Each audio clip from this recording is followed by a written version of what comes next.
गेल्या 25 दिवसांपासून नाशिकमध्ये आदिवासी संघटनांचं आंदोलन सुरू आहे। जेपी गावी त्यांचं 3 दिवसांपासून आमरण उपोषण देखील सुरू आहे। पेसा भरती संदर्भातील जीआर रद्द करण्याची प्रमुख मागणी केली जाते आहे। आदिवासी संघटनांचा 4 दिवसांपासून रास्ता रोको देखील पाहायला मिळतोय, तर महाराष्ट्र, कर्नाटक, गुजरातमधील ट्रक चालकांना रास्ता रोको आंदोलनाचा मोठा फटका बसतोय। 2 ते 3 किलोमीटर पर्यंत आता ट्रकची मोठी रांग लागल्याचं देखील पाहायला मिळतंय। तर नाशिकमध्ये आदिवासी संघटनांचं आंदोलन सुरू आहे। जेपी गावी त्यांचं 3 दिवसांपासून आमरण उपोषण सुरू आहे।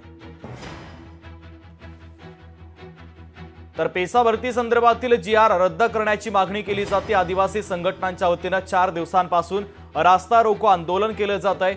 महाराष्ट्र, कर्नाटक आणि गुजरातमधील ट्रक चालकांना रास्ता रोको आंदोलनाचा मोठा फटका बसतोय। तर 2 ते 3 किलोमीटर पर्यंत सध्या ट्रकची भली मोठी रांग लागल्याचं चित्र रस्त्यावर पाहायला मिळतंय। महत्त्वाची बातमी, नाशिकच्या दिंडोरीमध्ये 25 दिवसांपासून आदिवासी संघटनांचं आंदोलन सुरू आहे। जेपी गावी त्यांचं 3 दिवसांपासून आमरण उपोषण सुरू आहे आणि या संदर्भात चर्चा करण्यासाठी स्वतः माजी आमदार जेपी गावित आपल्याशी जोडले जात आहेत। त्यांच्यासोबत आपण चर्चा करूया। गावित सर, नमस्कार, लोकशाहीमध्ये आपलं स्वागत आहे। गेल्या 3 दिवसांपासून तुम्ही या आंदोलनामध्ये सहभागी झालात, आमरण उपोषण सुरू केलंय। पेसा भरतीच्या संदर्भात तुम्ही सरकारकडे वारंवार मागणी केली, अद्यापही जीआर रद्द करण्यात आलेला नाहीये।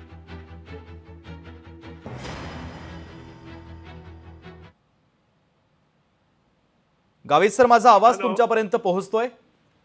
हो, माझ्यापर्यंत पोहोचतोय। गावित सर, गेल्या 3 दिवसांपासून तुम्ही आंदोलनामध्ये सहभागी झाला, आमरण उपोषणाला देखील सुरुवात केलेली आहे। पेसा कायद्याच्या भरतीच्या संदर्भातला जीआर रद्द करण्याची प्रमुख मागणी आहे। सरकारने आतापर्यंत यावर काहीच पावलं उचललेली नाहीये। उचलली नाही अशातला विषय नाही आहे। पेसाच्या बाबतीमध्ये सुप्रीम कोर्टामध्ये बिगर आदिवासी बांधव कोर्टात गेलेले आहे आणि ते कोर्टात गेलेले असल्यामुळे हे प्रकरण सुप्रीम कोर्टामध्ये आहे।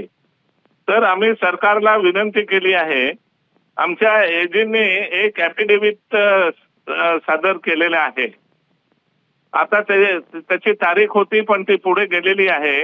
आम्ही विनंती करतो आहे आमच्या एजींना की आपण ॲफिडेव्हिट सादर करा की सुप्रीम कोर्टाच्या निकालाच्या अधीन राहून ज्या मुलांची निवड झाली आहे त्या मुलांना आम्हाला ऑर्डर द्यायला परवानगी द्या, अशा पद्धतीचा ॲफिडेव्हिट आपण शासनामार्फत सादर करतो आहे।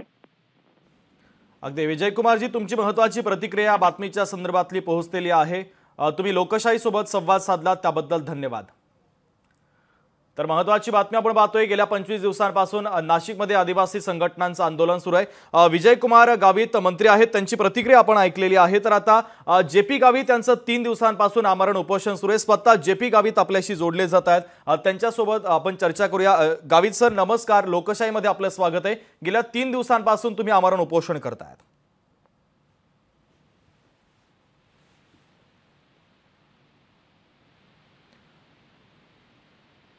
गावित सर, माझा आवाज तुमच्यापर्यंत पोहोचतोय? तर काही तांत्रिक अडचणींमुळे त्यांच्याशी आपला संपर्क होऊ शकत नाहीये। तो संपर्क पुन्हा एकदा प्रस्थापित करण्याचा आपण प्रयत्न करूया। मात्र महत्त्वाची बातमी, पेसा भरतीच्या संदर्भातील जीआर रद्द करण्याच्या प्रमुख मागणीसाठी आता आंदोलनाला सुरुवात करण्यात आलेली आहे। आदिवासी संघटनांचा 4 दिवसांपासून रास्ता रोको आहे। महाराष्ट्र, कर्नाटक आणि गुजरातमधील ट्रक चालकांना याचा मोठा फटका बसत असल्याचं पाहायला मिळतंय। 2 ते 3 किलोमीटर पर्यंत ट्रकची भली मोठी रांग लागल्याचं चित्र आहे।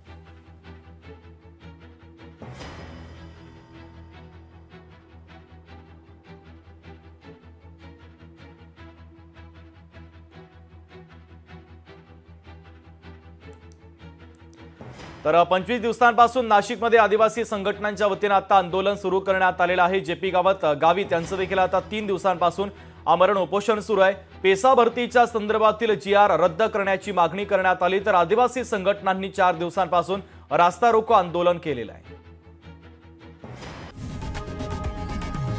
लोकशाही मराठी ऐका, पहा, जागरूक रहा।